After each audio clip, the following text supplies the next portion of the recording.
0 over 0, 0 times infinity, and then all the powers with 0, all the combinations of 0 and infinity, 0 to infinity, infinity to 0, even 1 to infinity. Now 1 to 0 is 0 to infinity, 0 to 0. Why? Because you can have multiple choices here. For example, any number to infinity will be a huge number, but also 0 to any number will be 0. Since you have options, then that will be an indeterminate case. All of this under infinity minus infinity. Let's write it here. Infinity minus infinity. All of this require work. They are called indeterminate terminated. That work requires work.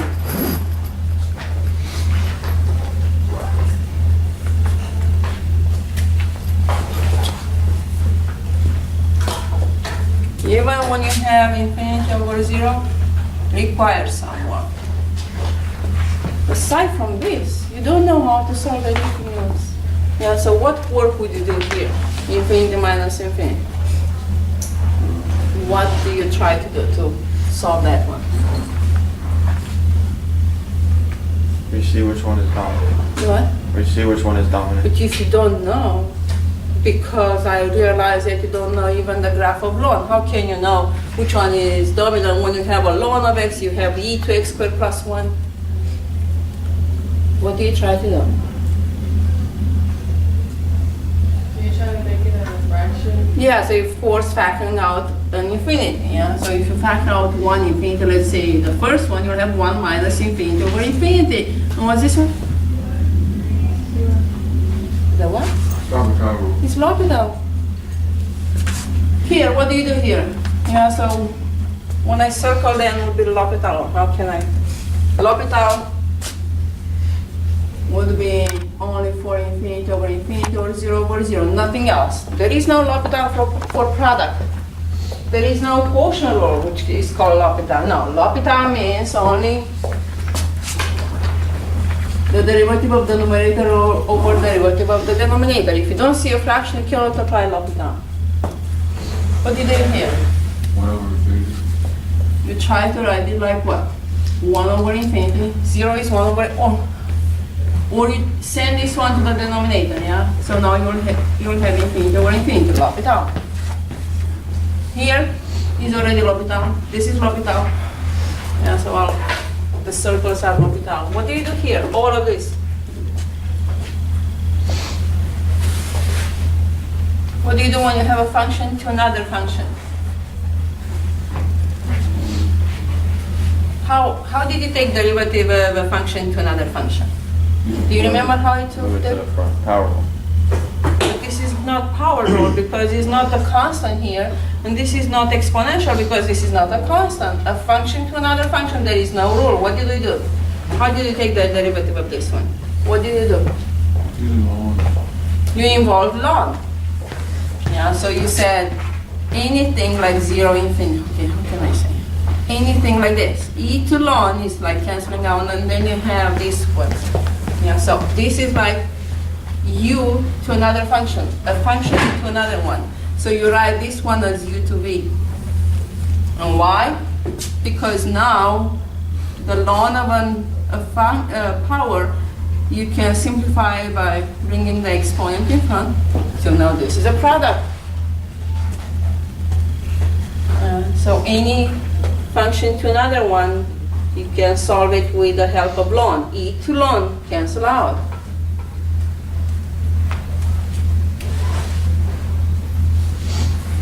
You know only these types. 1 over a tiny number, 1 over infinity, or 1. Can be any number.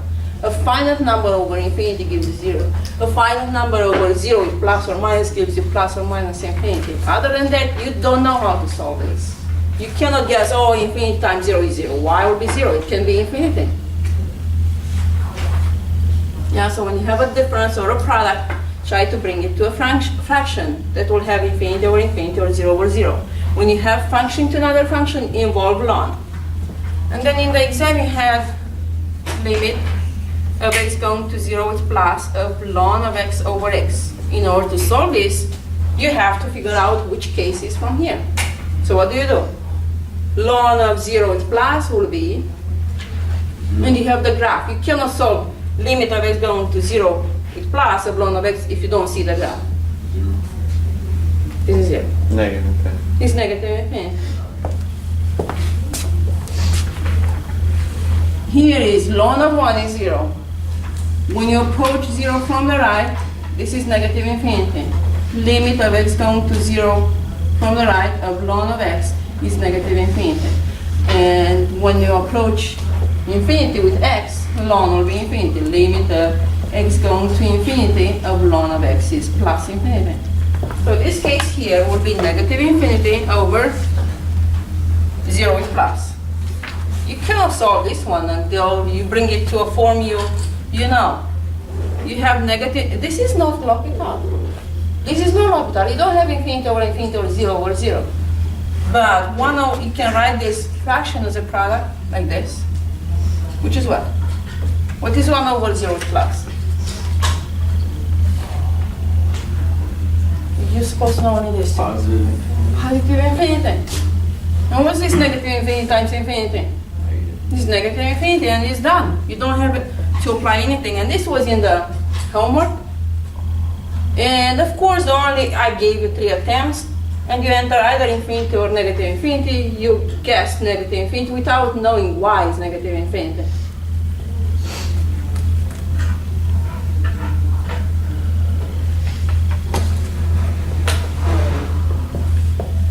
The example in the test was x sine of 3 over x when x goes to infinity. By the way, this was in the test review with 7 instead of 3. And again, I don't know, maybe it's not good to give you the options, the final answer, because I know how you guessed it was 7, in this case it will be 3, without doing the right work. When you sub in x with infinity, what do you get? Yeah. Infinity times Sine of 3 over. sine of 3 over infinity, which is what? Sine of 0, which is 0. Infinity times 0 is not L'Hopital. There is no L'Hopital for a product. But you can bring 0 to the denominator or infinity. Yeah, either you write it like this one. You bring infinity to the denominator and you have 1 over infinity. This is how you bring it to the denominator. So it will be 0 over 0. Or, depends, maybe it's easier to bring the 0 over. Yeah. Or, you can bring this one to the denominator like what? 1 over 0. And it will be infinity over plus or minus infinity. So which one will be easier to bring? It's easier to bring x on the denominator.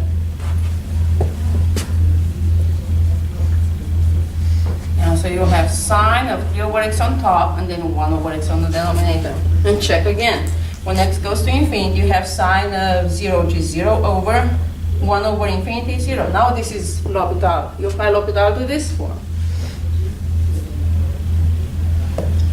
When you apply L'Hopital to this one, you take the derivative of the numerator, which is what? Cosine. Cosine of the same thing 3 over. times 3 over x prime.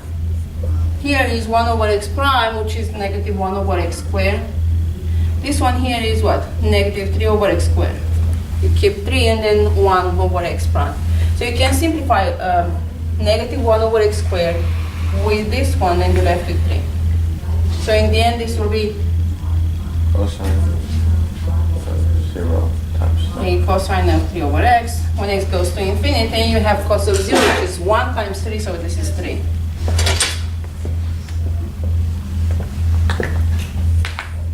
And the last problem. Didn't you enjoy the last problem? Isn't that a practical thing? No. No. No. Why not? You don't like this theory which you don't apply it anywhere. I gave you a practical problem. Here is water, here is a shore, here is water, and there is a ball here. And a dog, poor dog, who will be here. And if you know that is running faster, yeah, with what, 5 meters per second, and the swimming slower, 3 meters per second. And if he is here, and I already showed you the picture, and the distance between the ball and the shoreline is 10 meters, how can you get faster to the ball? The fastest distance will be you connect the point to the ball, but is swimming is slower. So what if it's a combination of running, which is faster, and then some swimming? And again, I showed you this picture here, and I said, this is D, this was A, this was B, and this was B, this is C. So where should be D located? The distance between A and C was 15, and I already marked that one with X. So at what point D should enter in the water, meaning that what should be 15 minus X in order to minimize the time? And minimizing the time means what? Minimize the time. So what time? The time of running, the CD distance, plus the time of swimming, the DB distance. Yeah, so it will be the sum of the running CD plus the time of swimming, BD. I already gave you a hint there. I said the time is what? Is distance over speed. That means you're supposed to use this formula if I gave you the hint. So what is the time to run the distance CD? This is the distance CD, which is, by the way, 15 minus X over the speed of running. 5 minutes. 5. This is the time of running on the CD distance, and then plus the time to swim the distance dB is what? Is the distance dB, which is, by the way, what? What is dB? Is the hypotenuse in this right triangle with X and 100. So it will be the square root of 100 plus X squared over the speed of swimming, 3. This is what you have to minimize.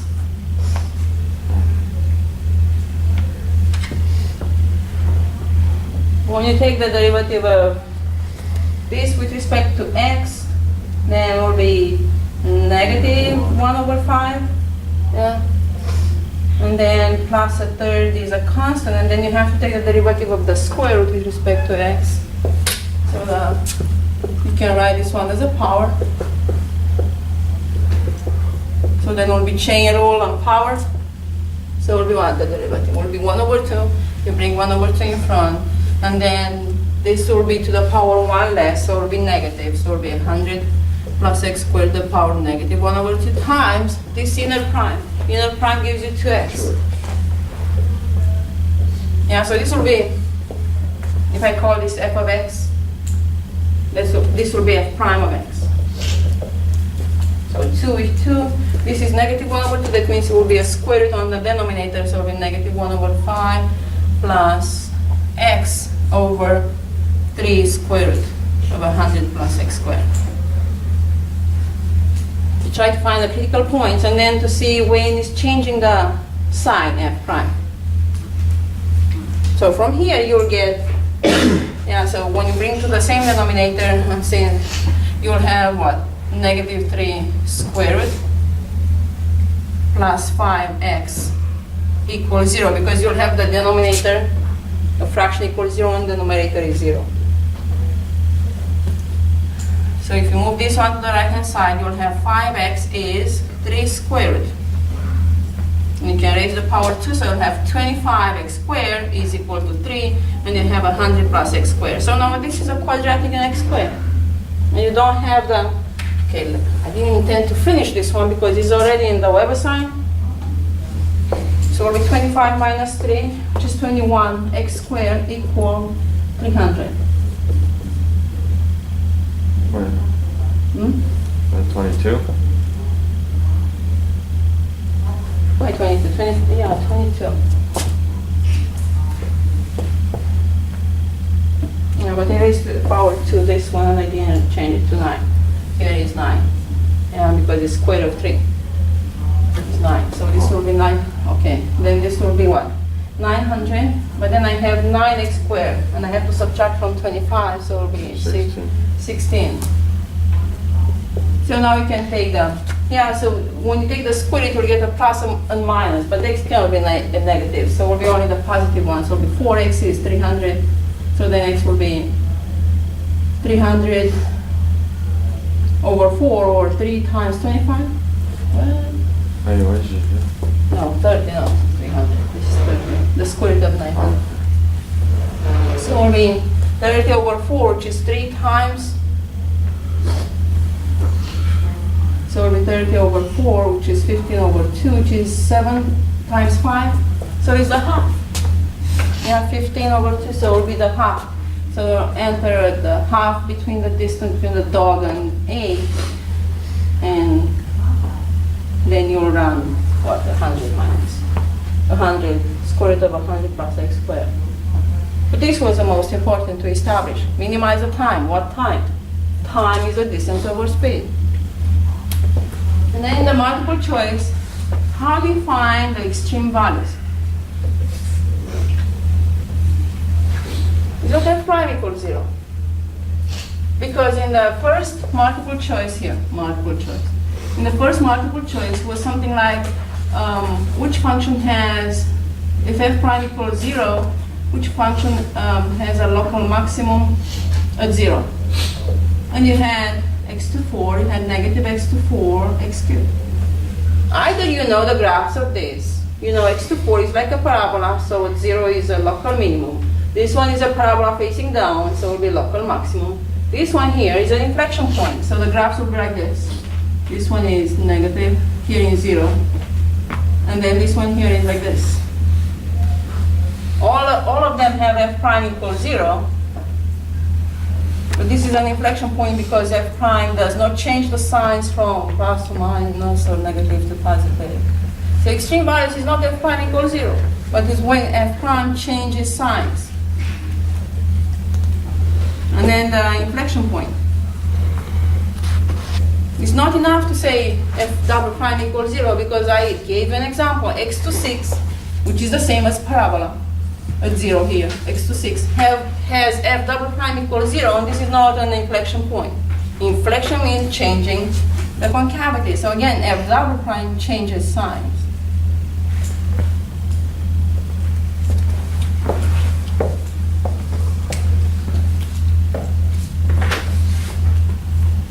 Questions? You'll take the solutions and you'll study the solutions. How'd you get negative 3 square root?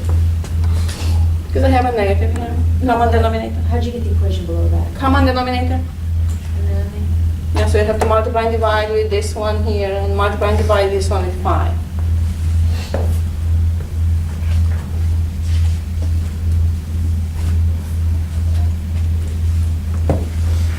One of this was, this was from the test review, this was from homework. One of this, I mean, you had 2 of this in the test review. I don't know how you solved it. You're saved by number 2, the one with the cubic equation, cubic polynomial.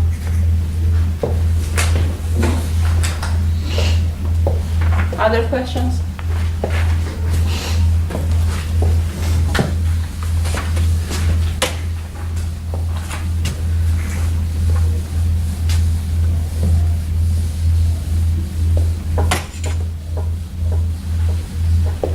Okay, so we'll have a last subsection from chapter 4 left.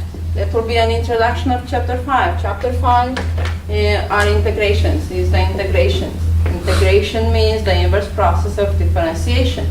You'll spend the entire calculus 2 in learning techniques of integration. Yeah, so chapter, we have the handout there, if you can take it.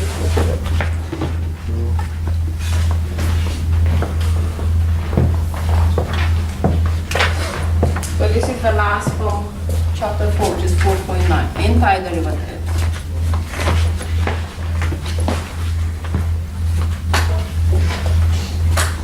So let's review the derivatives. You know the power rule. Let's call it like a. So this is a constant here, and this is a variable. So the derivative of this is 1 less. Then you have a to x. This is an exponential because here is a constant.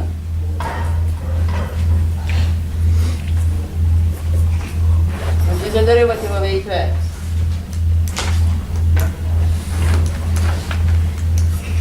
X minus 1. This is a power. Only when you have a power you do this.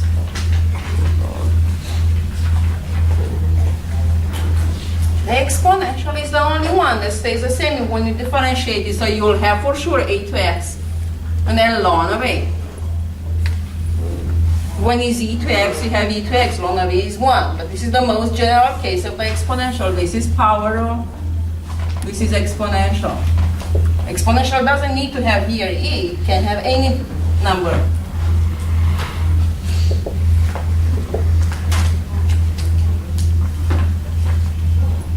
Ln of x prime. 1 over ln. 1 over the... 1 over x. X prime is 1, yeah, these are the basic functions. This is x, not a function of x.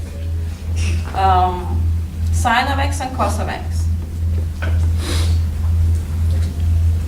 Sine of x prime Cos of x. and cos of x prime, Negative sign. negative sine of x. So these are the derivatives of the basic functions. Antiderivative. What is the definition of an antiderivative? If I have a function of x and I take the derivative, of course I will get another function. Now g is called the derivative of f. Yeah, so this one, g of x, is the derivative of f of x. But f of x is called the antiderivative of g. Yeah, f of x is the anti.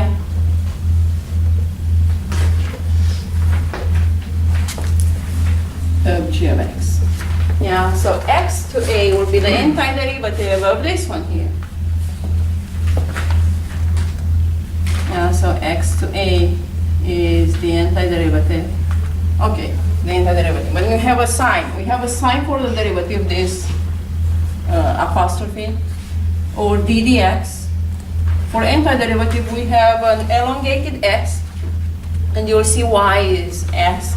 Is an elongated s, and then it is dx. In order to show that you took the derivative with respect to x, you take the antiderivative with respect to x. Whenever you have this integral, you have to finish with dx. Also shows where you finish the antiderivative, because there is a difference between this and this one, 2x plus x squared dx.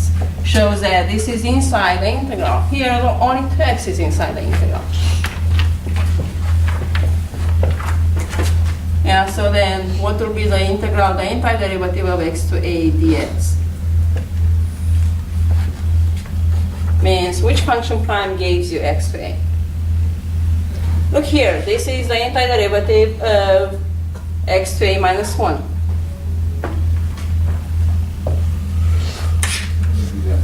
The what? So in order to obtain which function prime gives you this, so this one here would be 1 less than this one. Therefore, this one here is 1 more than a minus 1. A is 1 more than a minus 1. So the derivative will decrease the exponent with 1. The integral will increase the exponent with 1. Yeah, so it will be x to a plus 1.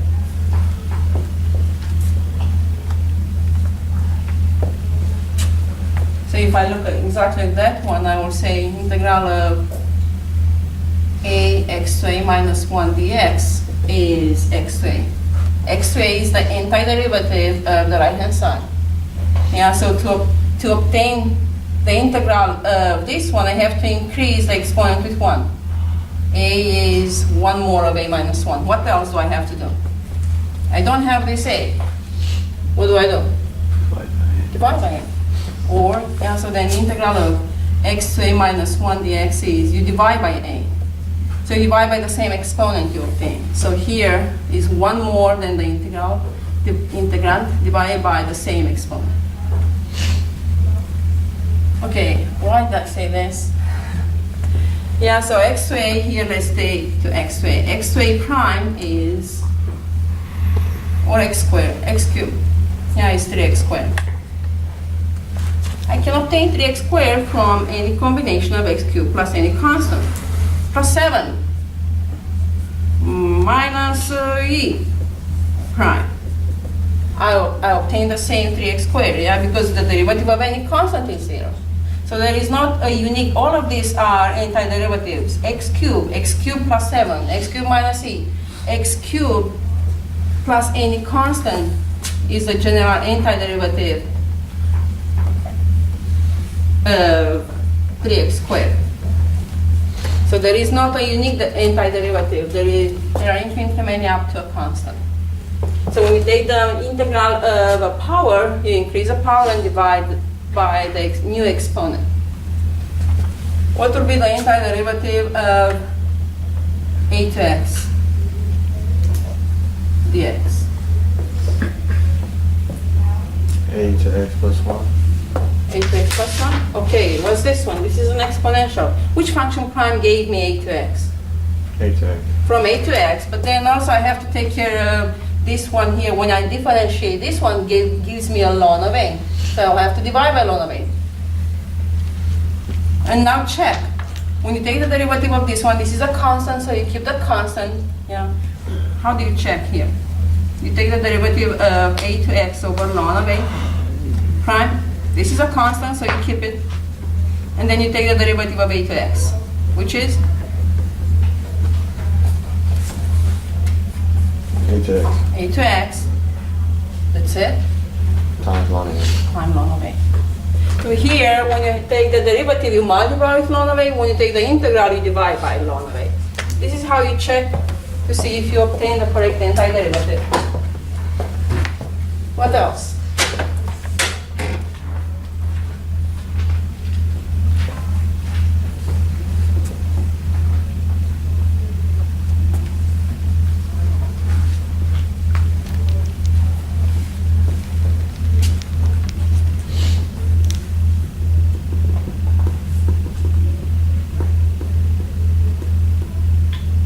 The antiderivative of ln of x, the antiderivative of sine of x, and the antiderivative of cos of x.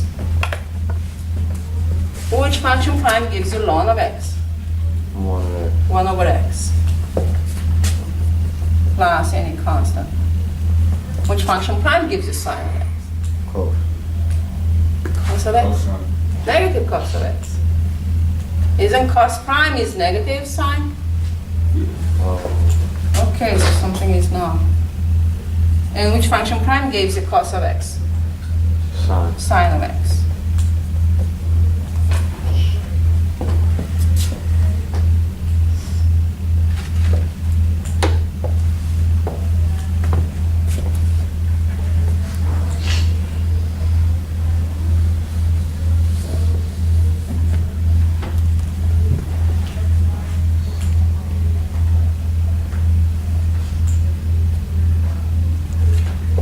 So here f of x is the antiderivative of g of x.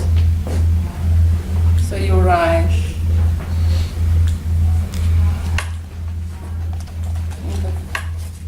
f of x is equal to the integral of g of x dx.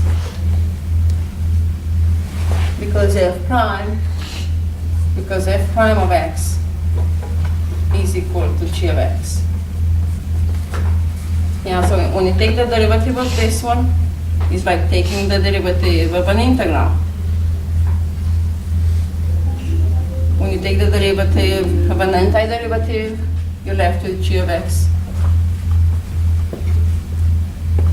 Yeah, so this derivative, or d dx, the derivative of an antiderivative is like canceling out, and you're left with g of x.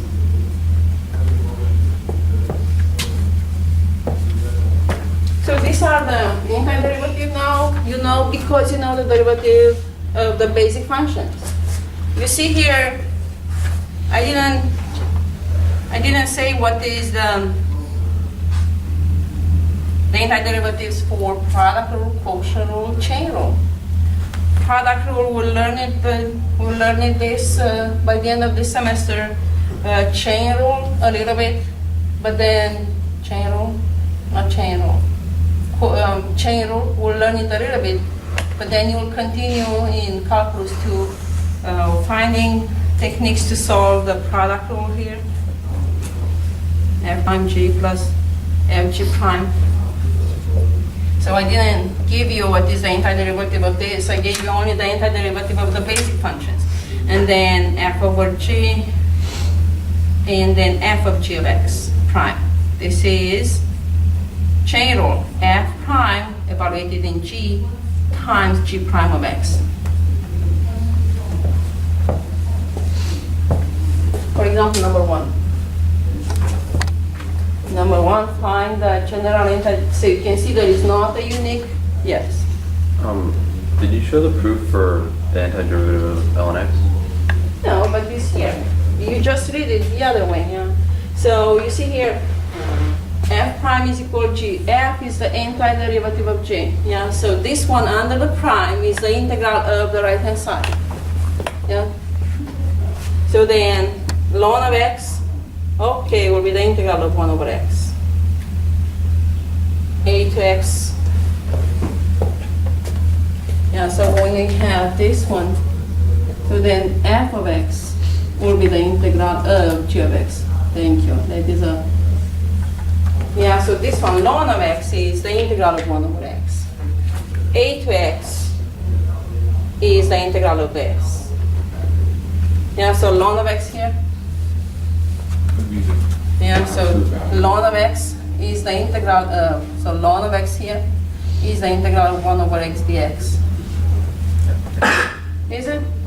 On paper it says ln of x, ln absolute value x. Say it again? Yeah, absolute value. We will not discuss that one. Either if is, here x can be only positive, that's why you need the absolute value. But this one can be anything. Yeah, so that, you're right, that integral ln of x, that will be discussed when we study here by the end of the semester. So then sine of x here will be the integral of cos of x. So sine of x here, and so these ones are like this. This comes from here reading the antiderivative. So sine of x is integral of cos of x, and cos of x is the integral of negative sine of x. Does that say plus c? Negative cosine? Plus c, yeah. Yeah, so here derivatives means f prime of x means f prime is g of x. The antiderivative means f of x is the integral of g of x dx plus c. This is how you read the antiderivative. You take the integral of the right-hand side and you obtain f of x. Yeah, so this one here, we'll learn it when we study the product rule. Plus c. Yeah, so there I have ln of absolute value of x because here you need x to be positive.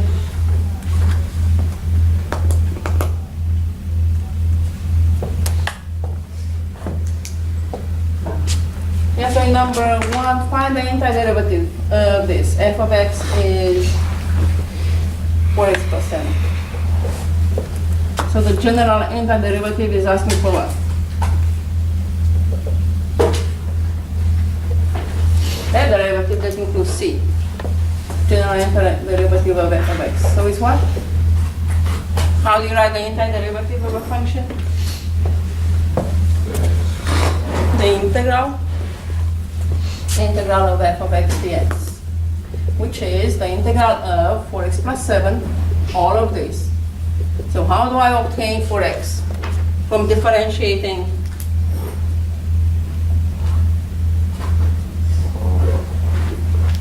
Which function prime gives you 4x? Which function prime? You give 4. Which function prime gives you an x? X squared. From x squared over 2, yeah? So it's like 4, and then the integral of x dx is like power rule for the integral. So you The exponent is 1. When you integrate, it's 1 more. So it'll be x squared over the same thing plus 7. You keep 7. What is the integral of 1 dx? How do you obtain it? 1 by differentiating x. And then plus any constant. This is the general antiderivative if you add c, any constant. So again, this will be 2x squared plus 7x plus c. How do you check? You take the derivative of the antiderivative. Yeah, so the derivative of this one should give you the function inside the integral. Yeah, so it will be 4x plus 7, constant 0. Yeah, so it's the same with this one.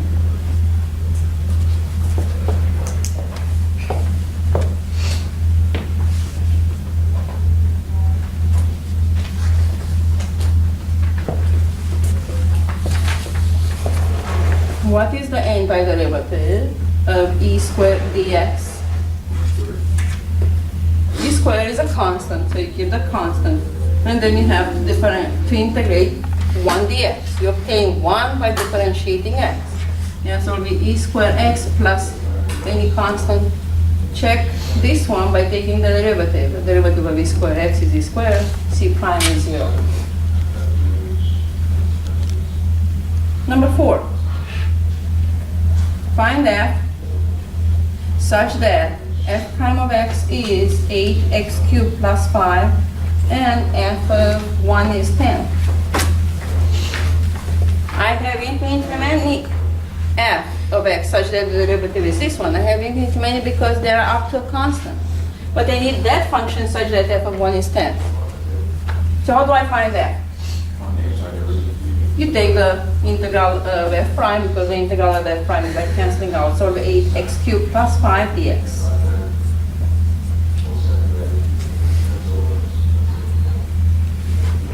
Yeah, so you keep the integral of x cubed. The integral will be 1 more divided by the new exponent. So it will be 8x to 4 over 4. Plus 5x plus any constant here. Yeah, so then you'll have what, 2x to 4 plus 5x plus c. This is the general antiderivative. I need that one such that f of 1 is 10. So then I'll have the unique antiderivative with f of 1 equal 10. f of 1 means 2 plus 5 plus c, so then c will be 3. Yeah, so that function f of x will be 2x to 4 plus 5x plus 3. That is the function such that the derivative is this one and f of 1 is 10.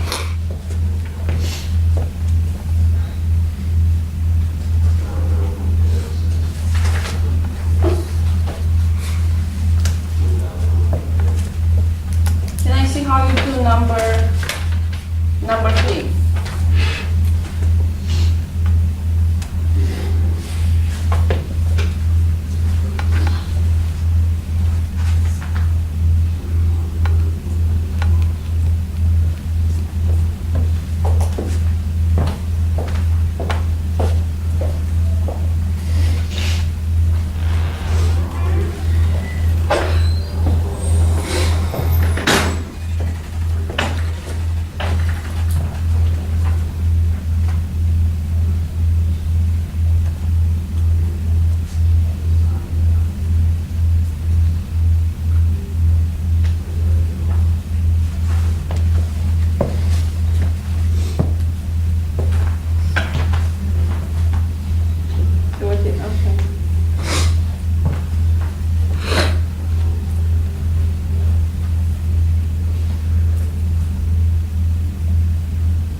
Basic functions.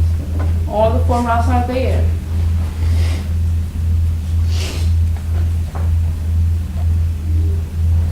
Imagine if you differentiate cosine squared, you'll have triangle. Okay, so the same with derivatives. Once you evaluate the derivative, you don't carry the derivative. Once you integrate it, you don't carry the integral. I integrated 1, I don't carry the integral.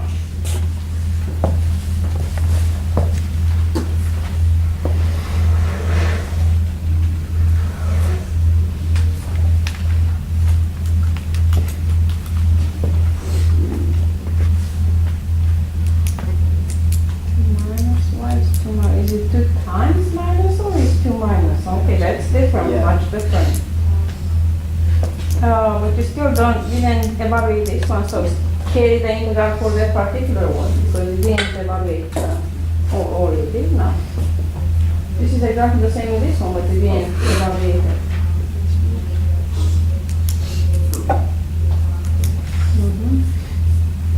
Plus C.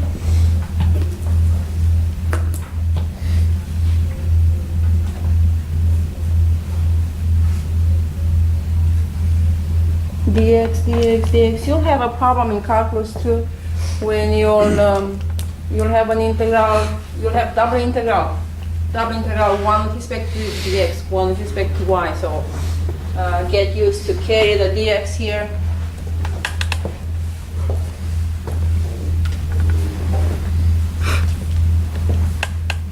Let's see. Can you check? Can you also check your antiderivative if you take the derivative of this one? Okay, so I didn't say the properties, but when you have a constant inside the argument, inside the integral, you can bring it in front, because this is exactly what happened with the derivatives. So you had 2 sine, so you can bring 2 in front of the integral, and then the integral of sine is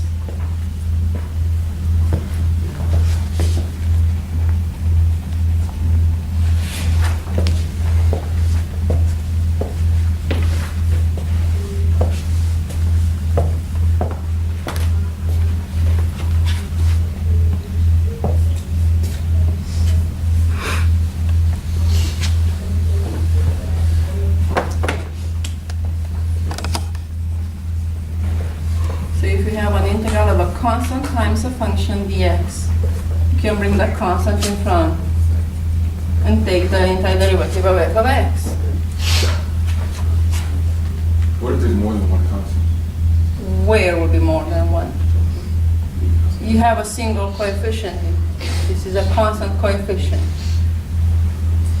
Yeah, so now when you have 1 plus 2 sine of x plus x2 plus 3 square root of x dx. Yeah, and another property is if you have an integral of the sum of 2 functions, the same with the differentiation. You can distribute the derivative, you can distribute the integral.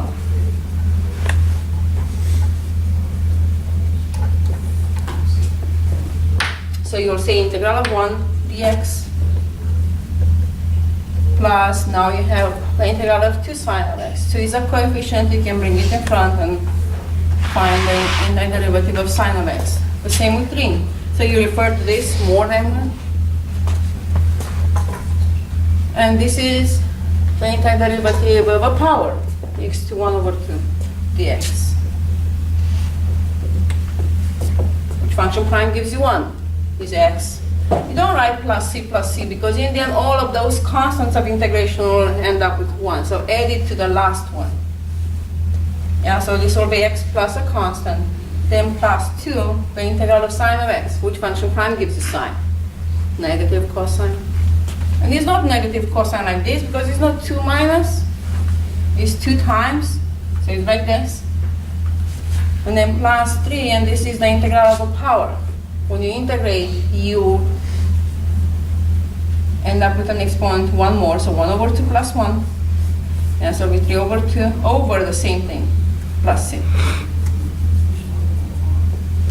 And so it will be x minus twice cos of x plus, so 3 over 2 is like this one here. These 2 will go up, and you'll simplify 3 over 3, so it will be plus 2 x squared of x plus c. And you can check by taking the derivative. When you take the derivative of this one, you should get the integrand. This is the integrand function that is inside the integral.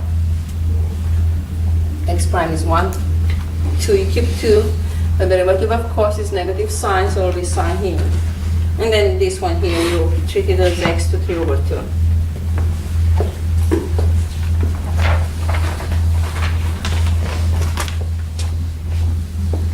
How come you didn't move the one outside the integral?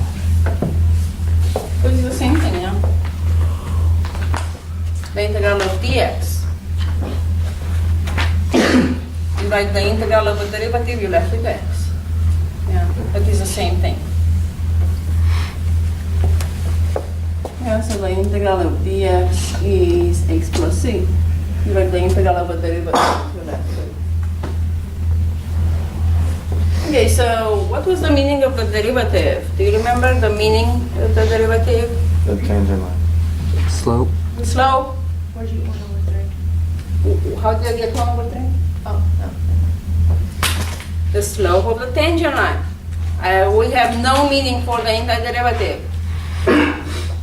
Do you know any meaning of the integral from your high school? No, there is no meaning. So this one has no meaning. Unless is something else, unless is what? So what's the point? Definite integral. If you, yeah, so this integral here, dx, is just the antiderivative. Antiderivative f of x. That means the derivative of this one should be f, but has no geometrical meaning. So what's the point of it? The what? What's the What point? is the point of it? Just to find the antiderivative. That's it? Just to go back like the product and the fraction. What is the point? If I can change the product in any fraction. And any fraction can be written as a product. It's the inverse process of the other one, yeah? This one is the inverse process of differentiation. Now you'll see later in chapter 2 that there is such thing, like this one. When you have the definite integral from a to b. Now this has a meaning. You know the meaning of this? The area under this, between a and b. This one cannot be the area because it's not between what? Infinite area? Yeah, so this one is called also the indefinite integral. Integral. Meaning that I don't have bounds here, limits of integration. Yeah, so this will be chapter 2. What? 5. Chapter 5, the last one.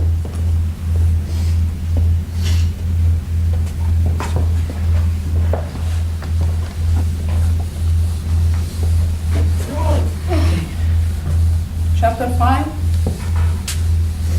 So if you know differentiation was for basic functions, integrals, indefinite integrals, or antiderivative will not be a problem. Just don't forget to add a constant of integration. Okay, so this is chapter 5. And 5 starts with 5.1, which is area under the graph f of x between a and b. Why do we care about area between under a graph between a and b? So for example, you have velocity versus time given. Velocity in miles per hour, time in hours. You have the velocity. For example, in the first half an hour, your velocity is constant, let's say, I don't know, 50 miles per hour. In the next half an hour, your velocity is constant, 55 miles per hour. Keeps increasing.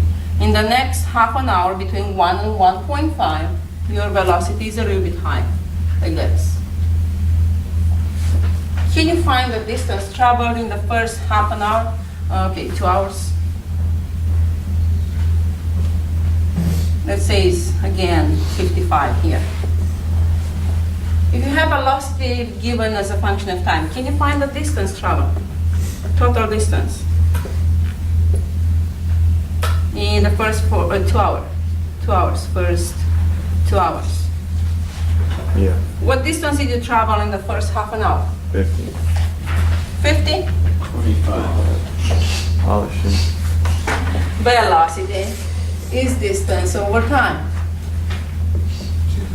So then the distance will be velocity times the time traveled. Yeah, so it will be velocity times the time traveled, which is only half an hour. Yeah, 0.5. plus what distance did you travel in the next half an hour? 27.5. 15. I want to write it like in details without giving me the final answer to see the pattern. 55 times what? 0.5. 0.5 because I travel only half an hour, 0.5. Plus the distance traveled between 1 and 1.5 is what? Velocity, 60, times the same 0.5. I traveled with 60 miles only for half an hour.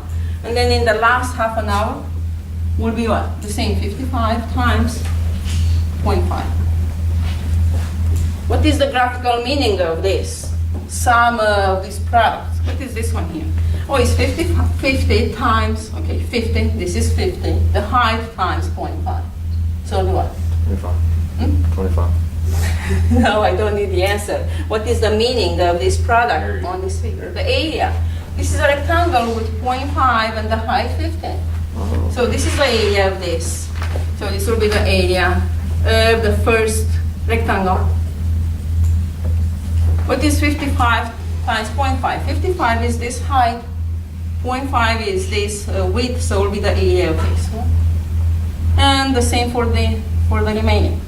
So, if I have the velocity given, velocity versus time, the area under the graph of velocity will give me the distance traveled.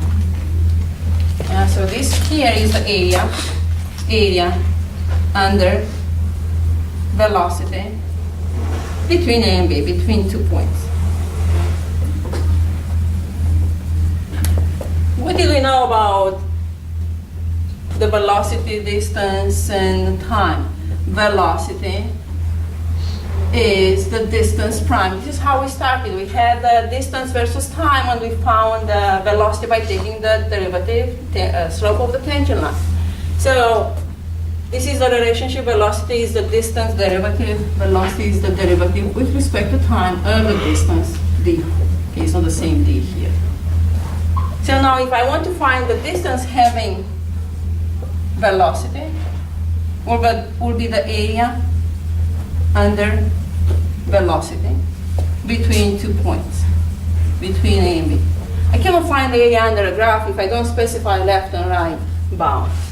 So to find this D, which by the way, how do you call D with respect to V? Who is D for V? What is V for D prime? What is V for D if V is a derivative of D? Okay, V is equal to D prime. How do you call V with respect to D? The antiderivative. V with respect to D is a derivative of D. V is a derivative of D.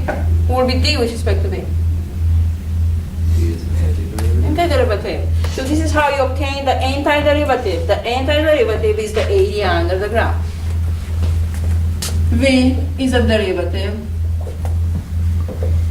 Okay, V is velocity. Speed is a derivative of distance. And the distance is antiderivative of speed. Antiderivative means the integral of speed between A and B.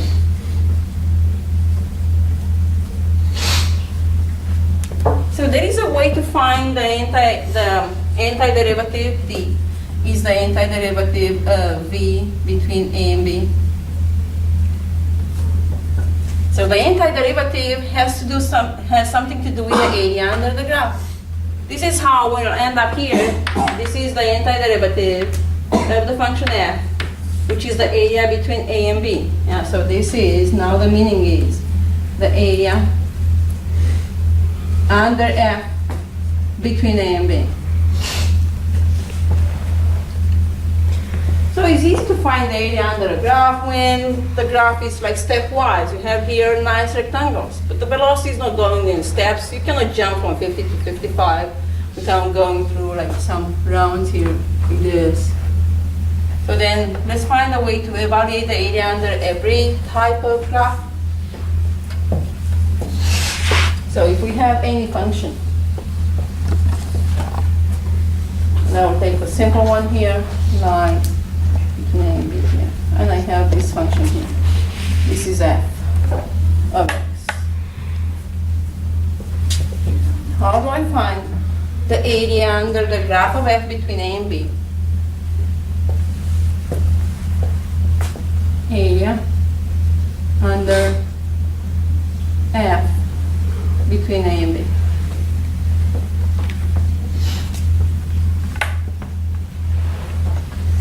I can approximate. I can approximate like what? If I say that this is like a rectangle, I can say, okay, is almost the same as the area of this rectangle, AB times f of B. But I have to be aware of this error, yeah, including this one. What can I do to have a better approximation of this area? Using rectangles. Smaller rectangles? Or I split this AB in two rectangles. What if I say, okay, this area will be something like this one, this rectangle, yeah, the right one, and the left one. Yeah, now I have less error to include. Yeah, so this area can be approximated with the area of the right rectangle and the left one. Again, being aware of these errors. What can I do to have a better approximation? No, we don't go there. We still stay at the rectangles, using rectangles. Smaller or more rectangles? Infinite amount of rectangles. More rectangles, meaning I will split this interval in smaller rectangles. You see what you did?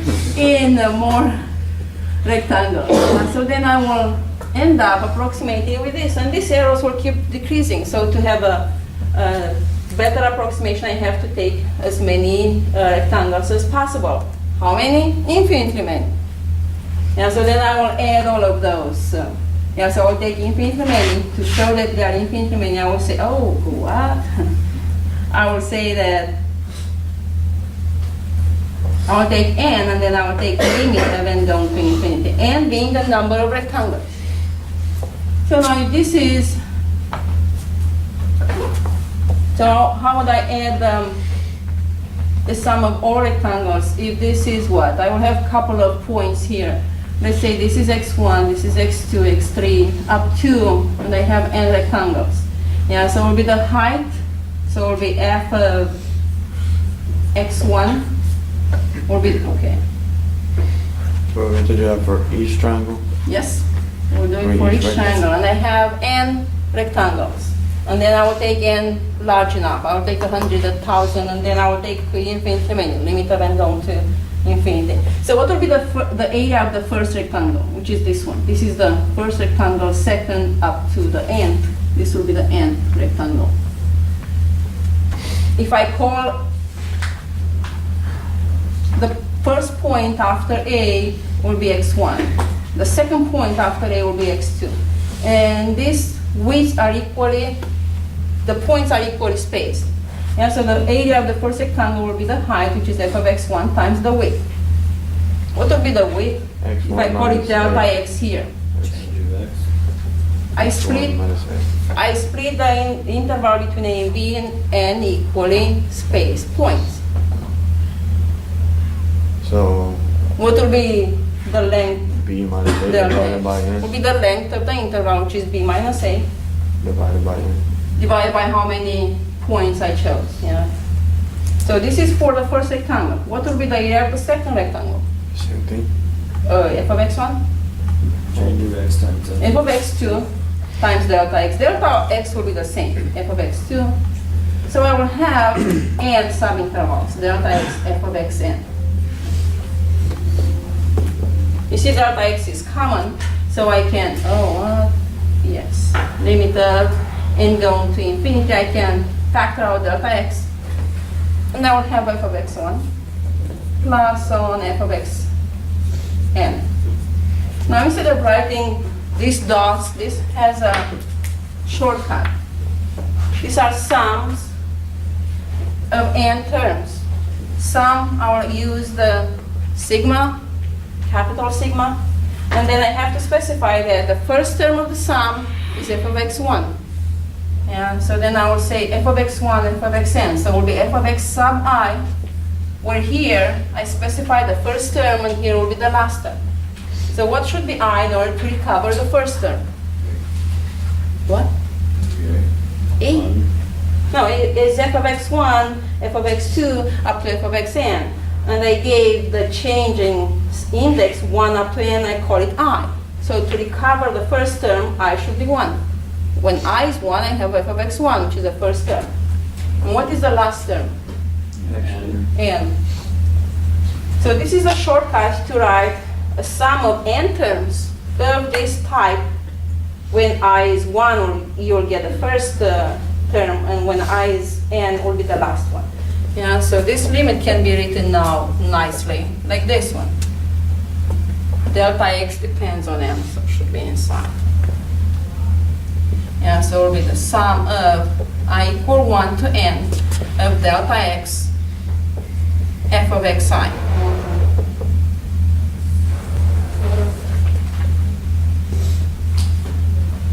This is called the Riemann sum. Riemann sum gives me the area under a graph of f between a and b. A and b is here inside the dx. This is a and b. So now how do I find this sum? How do I find f of xi? There are two ways.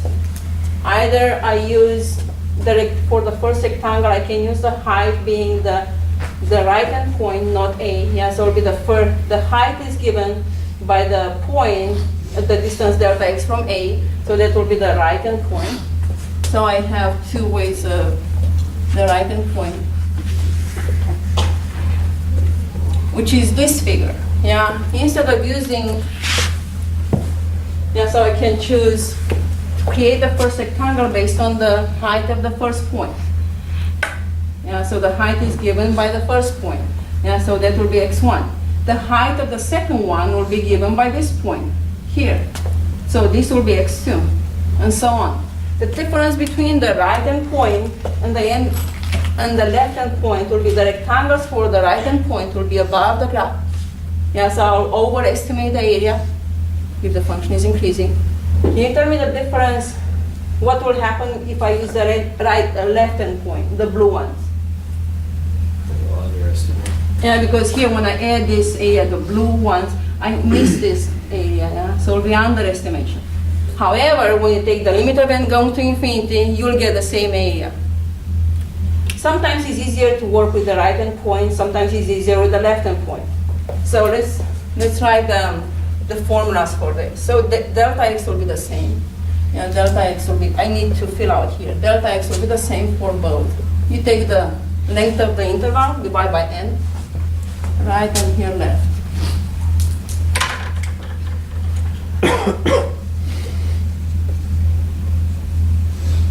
And delta x will be the same. I'll write it here because it's the same for both. Only xi, x1, x2 will be different.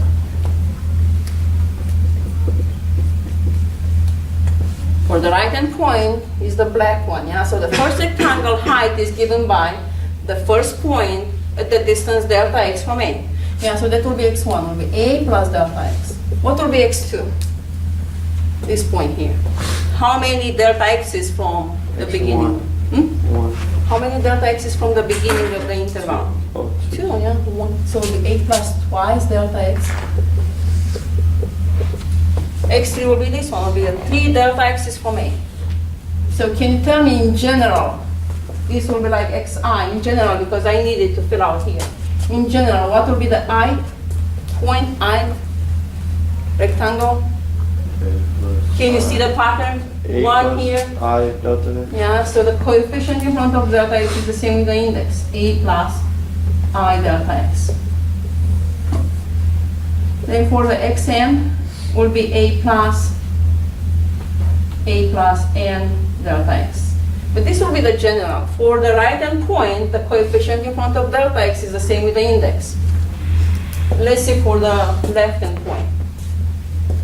The height of the first rectangle is the same with the beginning of the interval. Yeah, so x1 is the same with a. x2. x2 will be this point at the distance delta x from a. Yeah, so it'll be a plus delta x. What will be the extreme? So this will be extreme. A plus 2 delta x. You know, can you predict what will be xi for the left-hand point? A plus I. Yeah, so this index here is one more than the coefficient. So A plus I minus 1 delta x. Yeah, a plus I minus 1 delta x. This is the general xi when you use the left-hand point. And then xn will be a plus n minus 1 delta x. Because actually you will not reach B. The last rectangle will be like here, below B.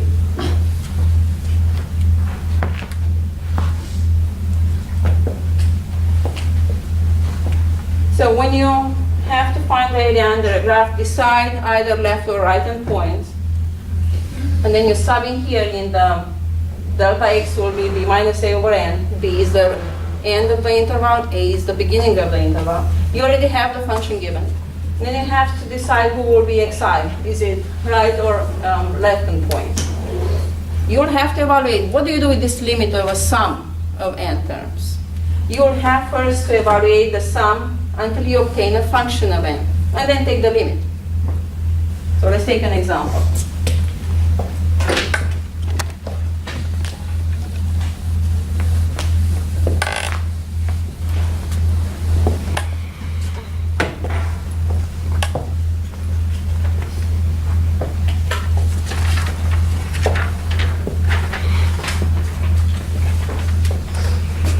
Yeah, so number 3. Number 3 says that use the Riemann sum to evaluate the area under the graph of f of x, which is a line, 5 plus x, between 1 and 3. Yeah, so a will be 1 and b will be 3. Yeah, so this is a line, 1x is 1, f is 6, let's say here, and when x is 3, this is 8. Here, 8. So you have to evaluate this area under the graph of f. Now you can evaluate it geometrically. You know, you can evaluate the area of this trapezoid. But this is only to check that using Riemann sum you'll get the same answer. So how would you evaluate this area? You can split it in a rectangle and the right triangle. The area of this rectangle is 2 times 6, it will be 12. And the area of this right triangle will be 2 times 2 times what? 2. 2 divided by 2. Yeah, so it will be 2. So you should get 14. So when the area will be 14 using Riemann sum. This is only to check the Riemann sum. So Riemann sum is the area under the graph of f between a and b. So it will be what? Limit area is limit of n going to infinity of a sum of n terms I equal 1 to n times delta x f of xi. This is what you need to know. And then how do you find the delta x and xi? Delta x is the length of the interval. Write the formula and then substitute. Length of the interval divided by n points.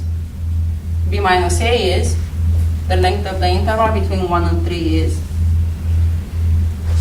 2. 2 over n. This is delta x. Delta x will depend on n. Okay, xi, let's write both of them. Right, okay, I will say right and right endpoint. Right endpoint formula is xi is equal to a plus I delta x,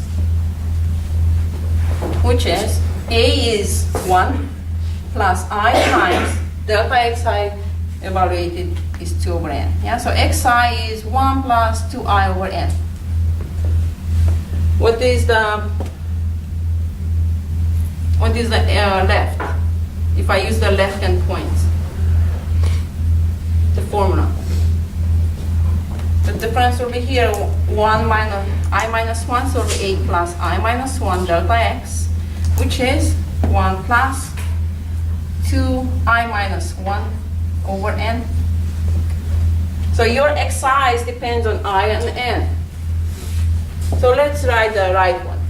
So then I'll say that limit of n going to infinity of the sum of n terms I equal 1 to n. Delta x is 2 over n.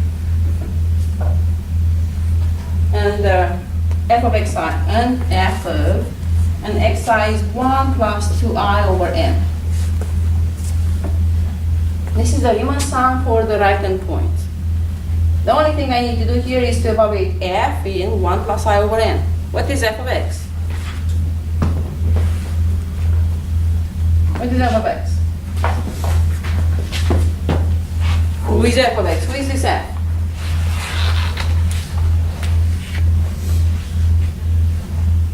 Ooh, what is this one here? This is the area under the graph of f between a and b. So who is f of x? 5 plus x. Isn't given there 5 plus x? I can't find an area under a graph if I don't have the function. So f of x here is 5 plus x. So what is this limit here? When I sub in f with 1 plus, when I sub in x with 1 plus 2i over n, this will be what? What is f of this input now?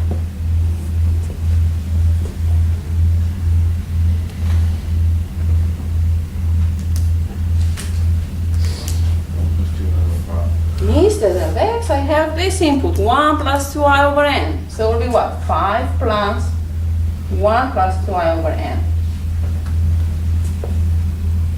Yeah, so what do I have to do here is limit of, I have to evaluate this limit of a sum of n terms where the general term is 10 over n. Oh no, 6, yeah? 12 over n plus 4i over n squared.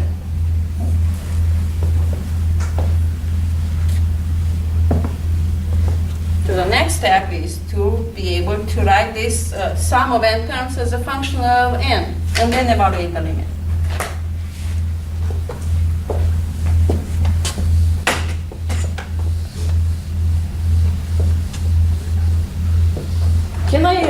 Can I expand this sum? So what will be this sum of y equal n of 12 over n plus 4i over n squared?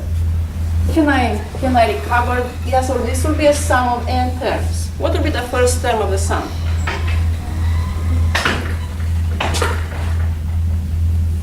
Okay, we'll leave this one.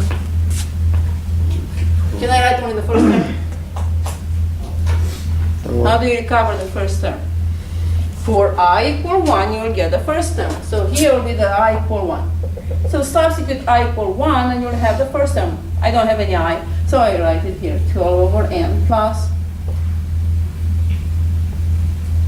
4 times 1 over n squared. This is for the first term of the sum, plus, what will be the second term? For I equal 2. I is only here. So I still have to copy 12 over n plus 4 times 2 over n squared. What will be the last term? Meaning I equal n. This is the last term for I equal n. Instead of I'll have n. Yeah? So I still have to copy 12 over n plus 4 times n over n squared. So I have to add what? I have the same. You see here 12 over n is repeated. How many times is repeated? N times. So what is 12 over n? Add it with itself n times. 12. That quantity times n, isn't it? Like this, times n. Because I have to add this term n times. And then what do I have? I have 4 over n squared, I have 4 over n squared. I can factor out the 4 over n squared. And what do I have left? And then we'll be done. I have 1 left here. What do I have left from the second one?